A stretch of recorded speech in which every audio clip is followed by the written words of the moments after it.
शेरनी का तीसरा पुत्र। किसी घने जंगल में एक शेर और एक शेरनी साथ रहते थे। वे दोनों एक दूसरे में बहुत प्रेम करते थे। हर दिन दोनों साथ में ही शिकार करने जाते थे और शिकार मारकर साथ में बराबर बराबर खाते थे।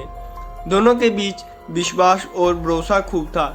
कुछ समय के बाद शेर और शेरनी दो पुत्र के माता पिता भी बन जाते हैं। जब शेरनी के बच्चों को जन्म दे दिया तो शेर ने उनसे कहा कि अब से तुम शिकार पर मत जाना, घर पर रहकर खुद ही और बच्चों की देखभाल करना।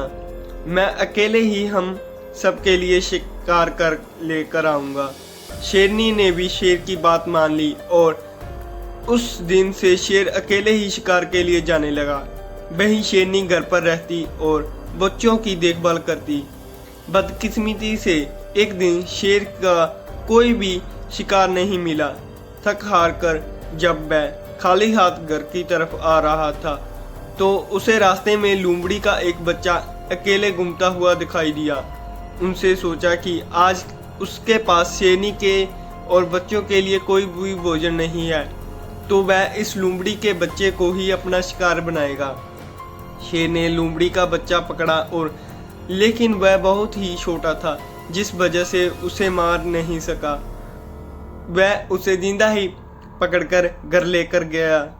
शेरनी ने पास पहुंचकर उसे बताया कि आज उसे एक भी शिकार नहीं मिला।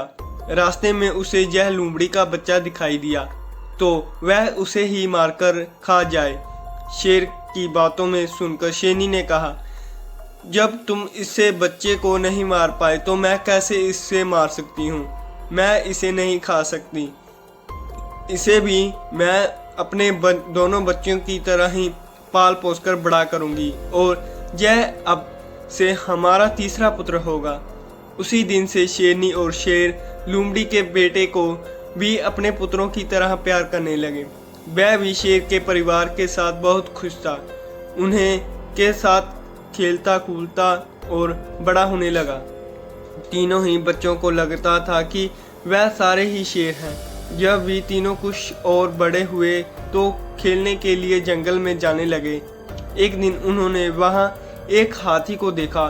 शेर के दोनों बच्चे उस हाथी का पीछा कर शिकार के मारे उन्होंने ऐसा करने से मना कर रखा था, लेकिन शेर के दोनों बच्चों ने लोमड़ी के बच्चे की बात नहीं मानी और हाथी के पीछे लगे रहे और लोमड़ी का बच्चा वापस घर पर शेरनी माँ के पास आ गया।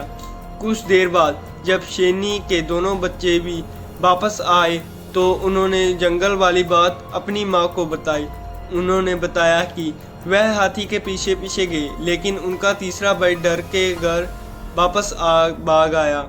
इनसे सुनकर लोमड़ी का बच्चा गुस्सा हो गया। उनसे गुस्से से कहा कि तुम दोनों खुद को बहादुर बता रहे हो, मैं तुम दोनों को पटक कर जमीन पर गिरा सकता हूँ। लोमड़ी के बच्चे की बात सुनकर शेरनी ने उसे समझाया कि उसे अपने भाइयों से इस तरह बात नहीं करनी चाहिए। उसे भाई से झूठ नहीं बोल रहे बल्कि वह दोनों सच ही बता रहे हैं। शेरनी की बात भी लोमड़ी के बच्चे को अच्छी नहीं लगी। गुस्से में आकर उनसे कहा, क्या आपको भी लगता है मैं डरपोक हूँ और हाथी को देखकर डर गया था। लोमड़ी के बच्चे को इस बात को सुनकर शेरनी उसे अकेले में ले गई और उसके लोमड़ी होने का सच बताया। हमने तुम्हें भी अपने दोनों बच्चों की तरह ही बड़ा किया है, लेकिन तुम लोमड़ी के वंश के हो और अपने वंश के कारण तुम हाथी जैसे बड़े जानवर को देखकर डर गए हो और घर वापस भाग आए। वही तुम दोनों भाई शेर के वंश के हो, जिस वजह से हाथी शिकार करने के लिए तुम्हें उसके पीछे भाग गए। शेरनी ने आगे कहा कि अभी तक तुम्हारे दोनों भाइयों को तुम्हारे लोमड़ी होने का पता नहीं है। जिस दिन उन्होंने पता चलेगा वह तुम्हारा भी शिकार कर सकते हैं। इसलिए अच्छा होगा तुम यहाँ से जल्द ही भाग जाओ और अपनी जान बचा लो। शेरनी से अपने बारे के सच सुनकर लोमड़ी का बच्चा डर गया और मौका मिलते रात में वहाँ से छिपकर भाग गया।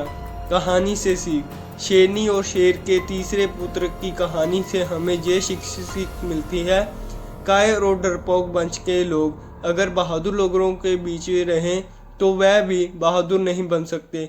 उनकी आदतों में उनकी वंशक की सोच और दर्शकता की झलक बनी रहती है।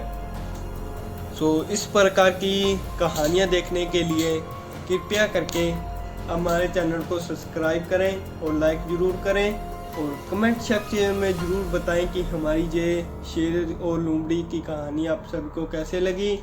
और इसी प्रकार मिलते रहेंगे हम अपनी नई कहानियों में। आप सबका धन्यवाद। सब्सक्राइब जरूर करें।